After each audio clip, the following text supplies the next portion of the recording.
now. Hi, I'm Greg Kaplin. I've made parts for you to build birdhouses with, and I'm going to show you how to do it. And first I'm going to show you, this is what the finished product looks like. It's a blue birdhouse. It opens like that so you can clean it yearly. And there's the front and the sides, the back. And inside at the bottom, you'll see a floor down there. So all these pieces are right here, and we're going to put them together so you can see how it goes. You're also going to need these three items, any kind of wood preservative stain, doesn't matter about the brand or anything. Do not use paint, and it only goes on the outside of the birdhouse, not the inside. You're going to need 1 5/8" exterior screws, and you're going to need exterior glue. It usually says interior and exterior. As long as it says exterior, you're fine. There's a million brands. All of this is at Home Depot. Okay, so coming closer here, all your parts that you're going to be getting are marked. This is a back, but the whole bundle says backs on there. These are sides, and it says sides on the bundle, so it's going to be self-explanatory. The back has a bevel at the top of the birdhouse. So I put that down first, and the sides go on here. Very important that you get it to look like that. Pick the bad one for an example. That one's actually made wrong. Okay. It's supposed to look like this with the angle. This is going to be the roof later, so you want the angle for the water to take off from.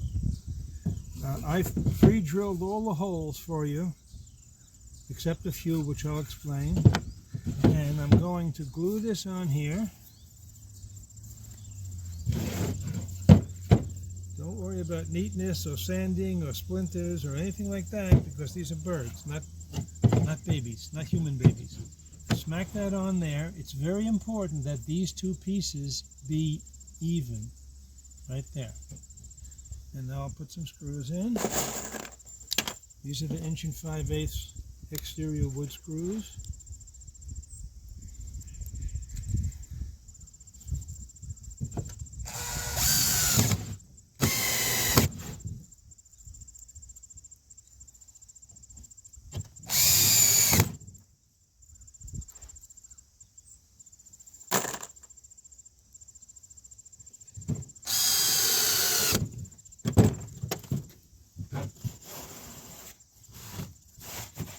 We'll add rags to the list. Right. Now the other side. Same thing. Glue. I don't know how many people you have helping you. This is a part called the roof block. I'm not going to install it right now. I'm just going to sit it there because it helps me keep this in place. So I'm flush, smooth on the back. I'm smooth right there. That's important for later. And then screw it together.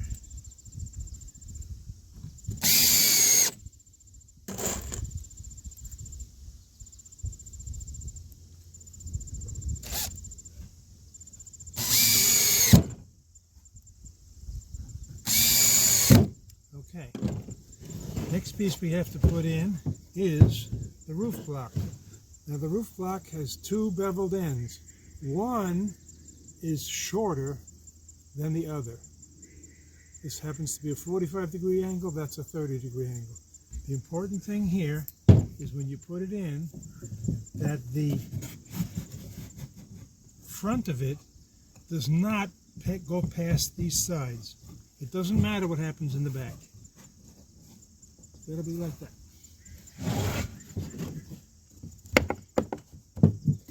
Okay, again, I'm going to put on some glue.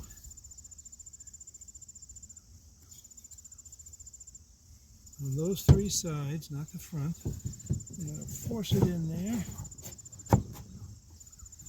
and try to make all of this smooth. Sometimes you can't get it all smooth, but try the best you can.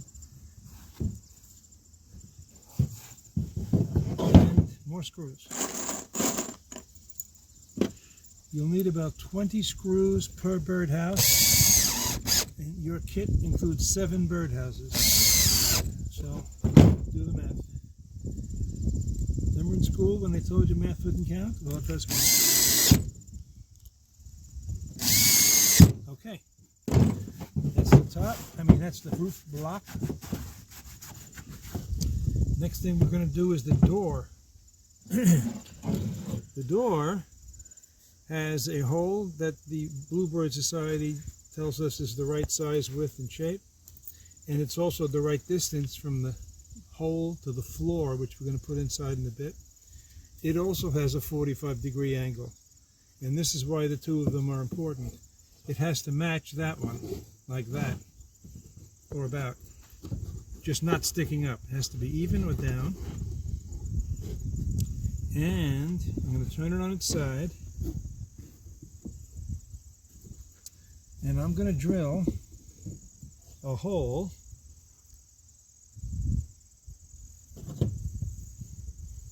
one inch up from the bottom of this wood,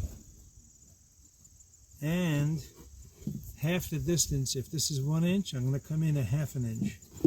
So I'm not using a tape measure because I did this a lot.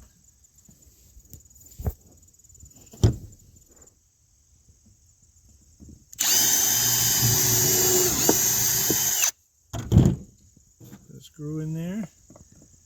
Now this screw, we're going to snug it up. We're not going to make it hard and really in there. Just kind of loose.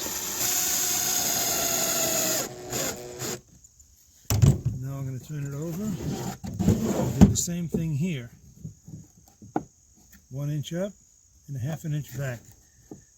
Now, some of your doors may not be this thick, so you have to adjust. You want the screw to be in the middle of whatever door you've got, but 1 inch up will always work.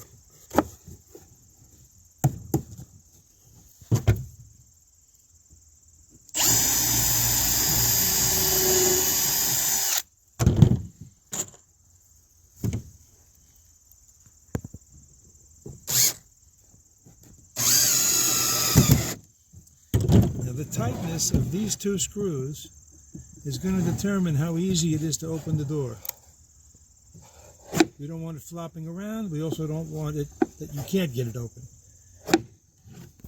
Okay, so there we are so far.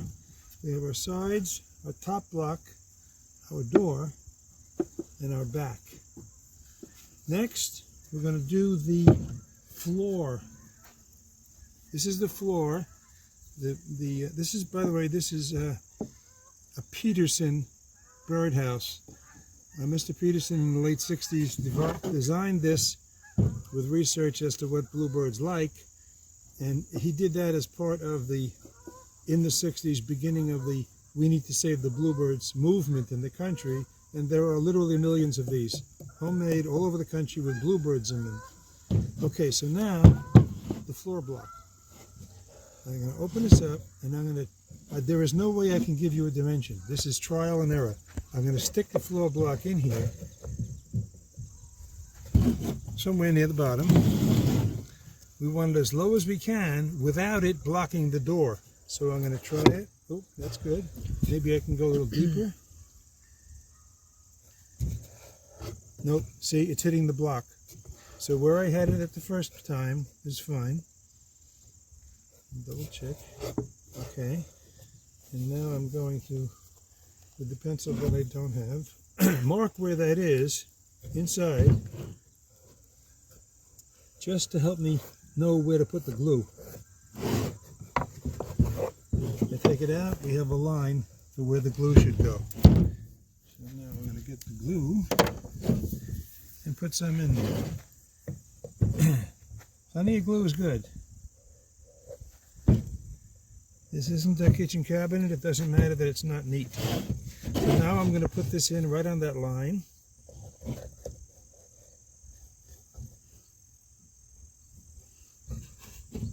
I'm going to double check that this still works. It does.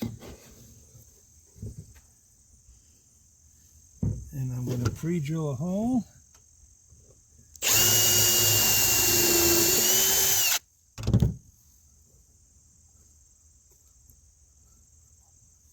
And put it square.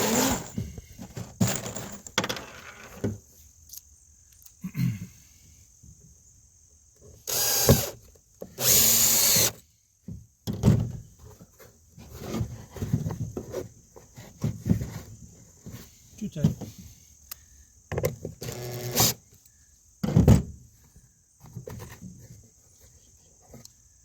Okay, and now I'm going to do the other side. Same thing.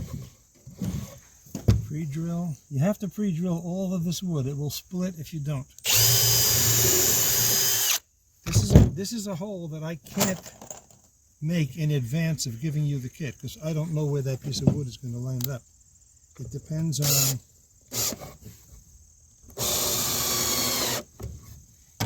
on the thickness of the door. It depends on a lot of things. So this one you're going to have to figure out. Okay. So there's the floor for the little baby birds to be born on, or nest on, egg or whatever. Okay. Next thing is the lock. This lock is a 3-inch galvanized nail, maybe it's a 10 or 12 penny nail, that I bent in half with pliers on my vise, and I'm going to use it to stop the door from opening.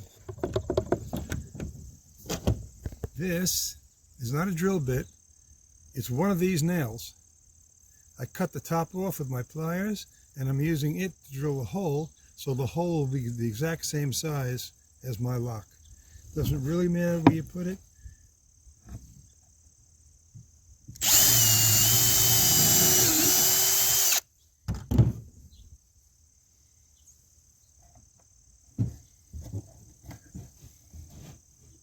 Sometimes you need a hammer. I left my hammer in the work shed, so I'm using this. Test it, make sure that you can open it because you're going to do this once a year. You're going to open this up, take out all the old nests, and then close it back up. You can do that in March, or you can do it now. The birds are no longer using this for the season. You have to get the old stuff out. Okay, so now what we're missing is the roof. And the roof, in a package marked roofs, piece of wood. If it has any curvature to it at all, make that the upside of the roof. It's going to go on here, but I don't want it smooth in the back. I'll tell you why. So I'm taking 2 pieces of scrap wood, putting a birdhouse on them. Now I put the roof here. Now it's overhanging in the back. Right there. That's important. You'll know why in a minute. I want to get it even, left and right. And now I'm going to put lots of glue on this.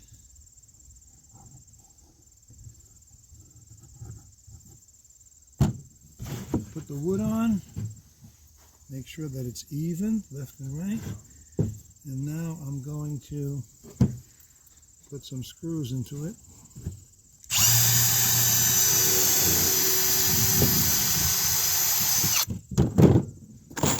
The screws are going to go right into that roof block.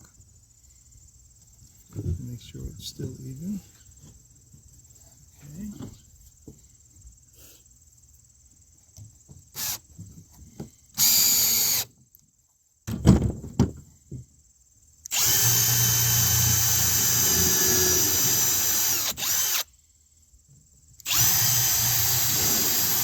I'm drilling into the sides also.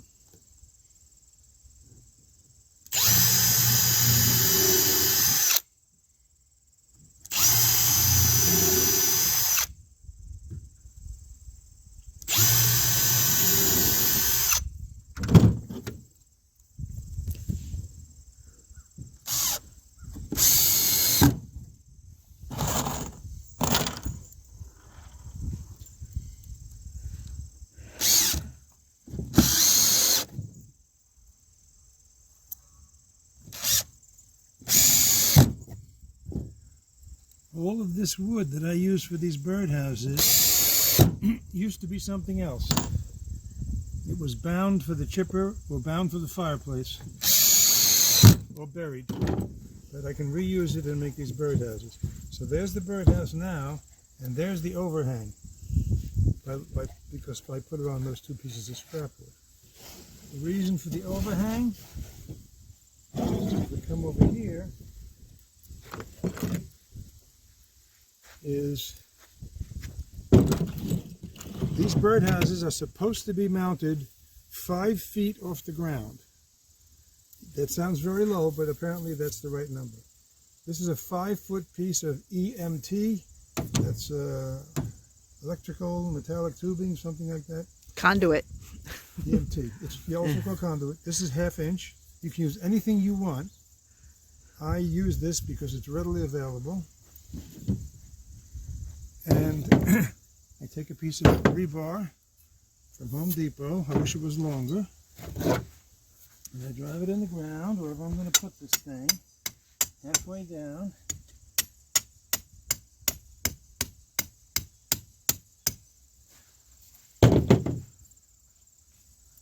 The conduit is held by these clips on the back.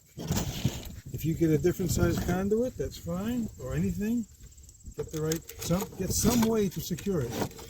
And here's why I wanted the overhang. I want the conduit to hit that because it will help support the weight. So we can tighten these up. You can use a pole, a fence, whatever. And now I stand it on the rebar.